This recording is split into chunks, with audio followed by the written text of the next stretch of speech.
50 ஆண்டுகளுக்கும் மேலாக ஒரு வலுவான தேசத்தை உருவாக்குவதில் சிறந்த பங்காற்றியுள்ள செட்டிநாட் சிமெண்ட்டுகள் உங்கள் இல்லத்து கான்கிரீட்டுக்கான தரமான படைப்புகள்.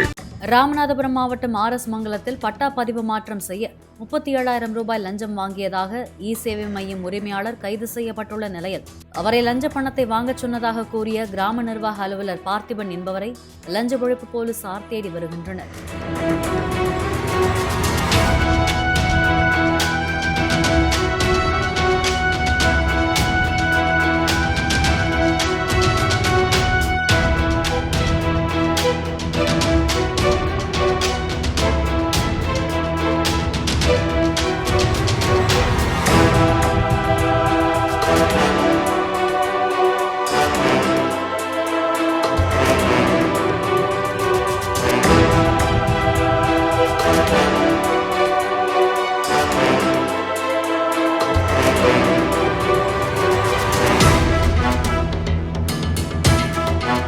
ஐம்பது ஆண்டுகளுக்கும் மேலாக ஒரு வலுவான தேசத்தை உருவாக்குவதில் சிறந்த பங்காற்றியுள்ள செட்டிநாட் சிமெண்ட்டுகள் உங்கள் இல்லத்து கான்கிரீட்டுக்கான தரமான படைப்புகள்.